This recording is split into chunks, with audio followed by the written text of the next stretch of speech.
Дали еден глумец е овластен да коментира актерски остварувања на други колеги, односно да ги коментира Оскарите како најпрестижни филмски награди во филмската индустрија? Па ако на пекар му е дозволено леп да јаде, ако на слаткар тулумба да лапа, ако на порно глумица колбас да крка, нели, на молер ако му е дозволено да си ја искречи собствената куќа, на доктор да ја прегледа собствената жена, гинеколошки преглед да ја направи, што веројатно најтешко му паѓа на својата жена гинеколог која прави гинеколошки преглед. Но тоа нив ќе ги прашаме. Зошто бе на глумец да му било забрането да коментира туѓа актерска игра? Особено ако актерите не се дипломирани глумци, туку лопови, измамници и терористи, кои под превозот на глумата доаѓаат до богатство, моќ и популарност, слично на холивудските звезди, мислам парите, славата и моќта, само публиката нели се осеќа заебано и незадоволно, не добила ништо за своите скапи, да не речам прескапи карти. Затоа јас, актерот и дипломиран глумец Сашо Тасевски, денеска ќе ги коментирам непрофесионалните глумци во Македонија, кои живеат нели како бубрек у лој, благодарение на глумата и се добитници на Оскари во сите категории, а највеќе во категоријата еби го својот народ, не му давај глава да дигне, бидејќи тој те одбрал да го парцаш. Не бе говеда, народот те одбрал да му обезбедиш нормален живот, а за тоа те наградил тебе како политичар со лагоден живот. Не те наместил да лажеш и да крадеш и да глумиш мамето ваше професионално измамничко. Кога утре би се одржале Оскари во Скопје, Битола или Охрид, не е важно, само во Струмица не може да се одржат, не може Глобал да се преправи во сала, нели? Иако веројатно еден од најдобрите филмови е снимен таму, во главна улога на Зоки Заев звани Чак Норис на измамата, Джеки Чен на акробатската превара, Антони Хопкинс на балканското лудило и Шерон Стоун на ширењето нозе пред странскиот фактор. Но да почнеме по ред.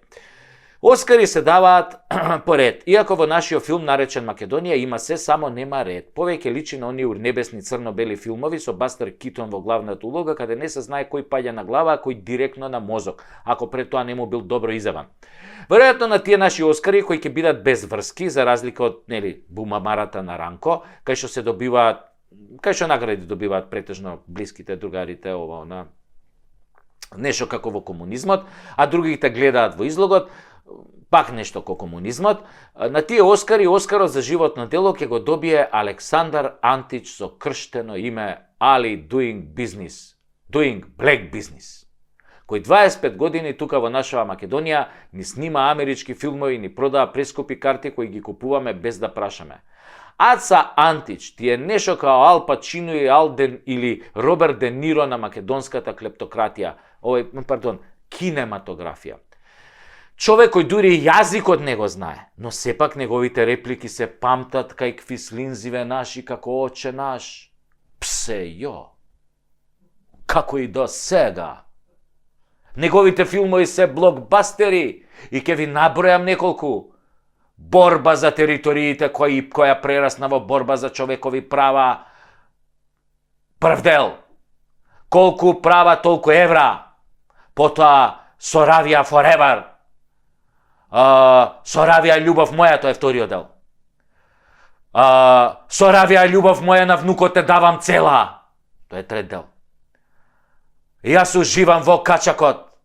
Таа во наплатената струја. Ова е еротски филм, како еден вид на пандан на Емануела, што беше она блокбастерот од 70-тите, еротски филмови, значи, Си седиме така, јас и мојата машина за пари, ја уживам во качакот, таа во неплатената струја, тоа е полниот наслов, и работиме 24/7, тоа е фактички фул насловот на филмот, иначе многу долг, но тоа е тоа. Но сепак, најголем филм е под наслов Како сум ја сјебал Македонија со помош на Калето. Тоа е акција невидена, луѓе, моја трилер акција. Тоа се тие легендарни дела за кои ќе добие Оскар за животно дело. За гревовите од владењето на Дуи за овие 25 години веројатно ќе добие и нешто друго, ама тоа е работа на семоќниот Аллах. Ако ги чул, нели, оние од Тетовската болница, кога викаа. Оскар за машка главна улога сепак ќе добие, тука да се разбереме, Зоќе Муртинезер звани Ајс Вентура, 1 евро или зок 1 евро, човекот кој својата глумачка трансформација ја направи во миг. За миг се вивна над звезденото филмско политичко небо и стана голема звезда тамо. Порно звезда. Час бранител на името, час како најголем предавник, квислинг на паркинг, каде што се шитка се што е македонско. Намерно велам шитка. Затоа што тој збор доаѓа од албанскиот глагол shitet, кој значи продава. Значи го продава за пари, глагол кој зоќе заедно со неговите сапортинг актери или овие кажи ги епизодисти, Филипсус Венсан, Дон Джонсон Дончев, Кочо Джипси Ангелков, како и целата булјумента од Шаер и Струга на чело со Мерко, одлично го користеа за да продадат се што е македонско. Оскар за најглупа, но најрасипана улога оди кај Стефчо Пендраковски, кој си го сменил на времето името во Стево за да не звучи Стефчо, па погрешка да го шипнат на црна листа, иако он ја заслужuje многу повеќе од градоначалников. Тоа е глумецот кој во глумата се снаоѓа ко петел меѓу ноеви, ама се обидува со својата душа преварантска која му плаче за да биде филмска звезда да се фали со францускиот договор. Па да вели дека он го правел, па после дека нема појма кој го правел, да го нарекува народот стока, а од него да зема дебела плата, да лаже за промена на името каде стигне, а прв да гласа, да се прави независен, да гуша да е во СДС и калето како оверен соработник, да ги дупи гардистите кога цел свет го дупи него. Оскар за мунгос на македонската кинематографија, иако сака да биде меркат, да не мислите дека ставаме меркатна слика, а пишуваме Стево Мунгос. За Стево сме измислиле кинематографијата и на крај нели доаѓа Таче. Таче нема да добие Оскар, затоа што не знае да глуми.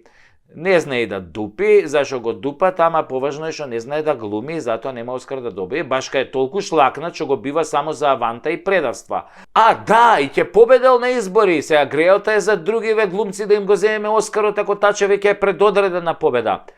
Ако Таче победи на овие избори, мислам дека треба нова корона да измислат и се да не потепаат као гугутки со птичи грип, за да не сереме веќе по милава ни земја ко гугутките по плоштади, затоа што после таква победа ќе нема кој да ни ги избрише ни птичите лајна.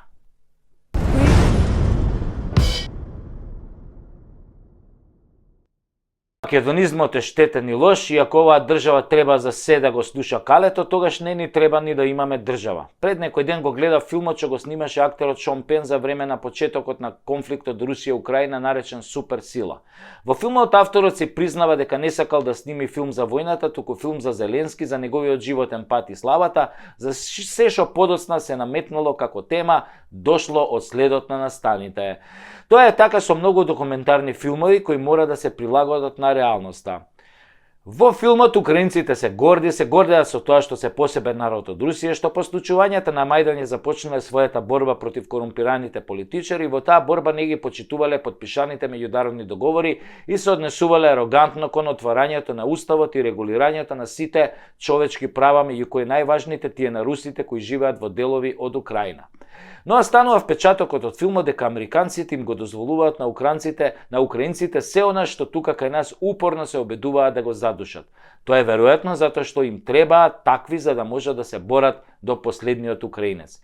И Шон Пен убаво ја објаснува војната, убаво го објаснува војувањето, дека Западот и Америка го дозираат во вооружувањето на Украина затоа што не сакаат војна НАТО-Русија. Можеби заради фактот што сите НАТО земји секој месец произведуваат муниција за само 3 дена војување, а во Русија се произведува за 1 месец дупла количина. Дека Украина не може да биде членка на НАТО е јасно веќе како бел ден, но затоа слава на Украина и разни борбени песни што тие ги кажуваат за дигање на моралот и вложување во армијата под велот на демократизацијата и борба против проруските олигарси се форсирала од 2015 година, тоа не е приказно од 2022. На граѓаните им било јасно дека русите еден ден ќе дојдат И тие живееле со тој факт и се допуштало се да се направи што е спротивно на демократските стандарди на европските устави и правното владење. Дури и се форсирал Зеленски да му се курчи на Путин и да ги одбива договорите во присуство на Меркел и Макрон. Во Македонија тоа се задушува, се форсира поданичкиот однос кон Грција, кон Бугарија, се назија на македонскиот народ, на македонскиот идентитет, правата на граѓаните и се форсира бинационална држава во која ќе владеат албанците, иако се малцинство. Значи, исто е, ама и не е исто.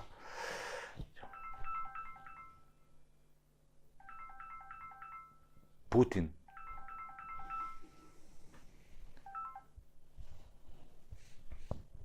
Здравствуй, товарищ Путин.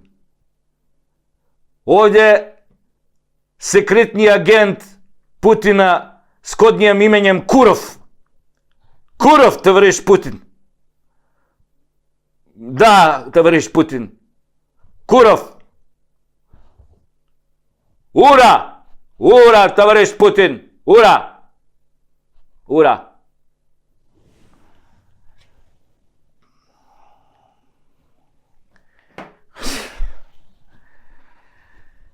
Путин ме бара.